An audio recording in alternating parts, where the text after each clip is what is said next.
in the early stages. Women have a 1 in 50 chance of developing ovarian cancer in their lifetime. Around 7,000 women are diagnosed with it every year, and just over 4,000 people die from the disease each year in the UK. Well, now scientists have come up with a new screening technique that could have quite a dramatic effect on the treatment of the disease and potentially could save many lives. It's a 14-year trial. It's involved more than 46,000 women, and it suggests that this particular blood test, or the way they use this blood test, is twice as effective as previous methods and could potentially lead to a national screening programme. Let's talk to Dr. Karen Morton, who is a consultant gynaecologist, and also Presho, who decided to have preventative surgery and have her breasts and ovaries removed. Thank you both very much for coming on the programme. Morning.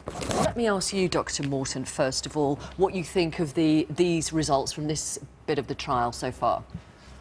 It's a massive study. I congratulate Professor Menon and her group for doing this. Such enormous numbers over such a long space of time. But the actual screening test itself is not new. But they're using it in a different way. They're monitoring this particular protein over a long period. The CA125 is a protein that is released in the blood by the vast majority of ovarian cancers, but it can be found in the blood in other benign conditions as well, such as endometriosis. And up until now, we've had a finite cut-off point of what is normal and what is not normal. Obviously, for things that are all shades of grey, that's not a realistic thing to do anyway. But what they've done is they've stratified the results so that they've divided it into 3. So women who have a very low level of the CA125, they are just having the normal recall at 1 year. And women who have a slightly higher level than that, still within the normal range, the arbitrary normal range, they are being recalled at 12 weeks to have a repeat value done, and they're looking at the rate of change. And then the third group are women with a slightly higher level, and they are going fairly directly on to more detailed screening. So it's the introduction of this stratification that seems to have improved the detection rate. Caroline, using this particular technique, they've diagnosed almost 90% of women who had ovarian cancer over this 14-year period. How do you react to those early findings? I think it's very exciting for members of the high-risk community. I carry a BRCA mutation and had an elevated risk of developing ovarian cancer. So for us, it's something that's exciting for future generations, for our children. Tell us, if you can, about your decision to have a double mastectomy and then have your ovaries removed.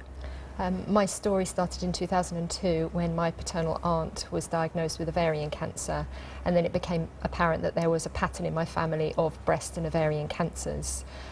I was tested positive for a BRCA2 mutation, put onto a screening programme, and I had my first screening for breast cancer, which came back with shadows on both breasts. So I had an MRI and a mammogram, and it was at that point that I realised I couldn't live like that every year, having 6 monthly screening, worrying what was going to show on the screening, and that's when I decided that risk-reducing surgery was the right option for me and for my family. And why did you have your ovaries removed? It sounds like such a personal question, but do explain why. Because ovarian cancer for us is something absolutely terrifying. Even though my percentage lifetime risk of developing ovarian cancer was lower than that of developing breast cancer, you know, it's called the silent killer. It's something you don't notice till it's quite advanced, and then treatment options are difficult. So I have 4 small children, and for me the best thing is having surgery and being there for my children.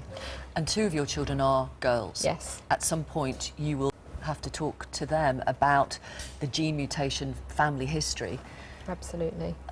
When will you do that? How do you do that? My children are all very aware of what's going on. They've seen me go through surgery. It will also affect the boys, as they can carry the mutation or are at risk of other cancers.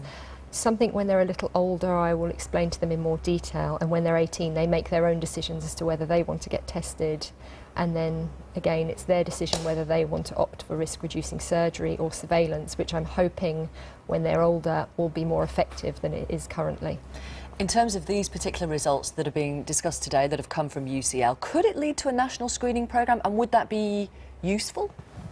Well, everything's a balance, isn't it? And so you've got to look at costs versus benefits, and also the level of anxiety that women derive from having such screening.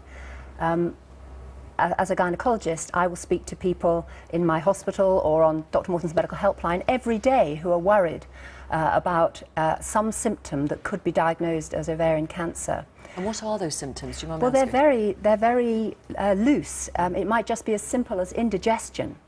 And so I think the main value of this study is to raise awareness of this horrible condition. In this study, they operated on 5 women to find 1 case of ovarian cancer, and that's a big downside. And the other part of the study, which has not yet been published, which we await with great interest, is the mortality figures. We don't know yet whether the earlier detection, hopefully it will, but we don't know if it's going to translate into saving lives. Okay. Thank you both very much.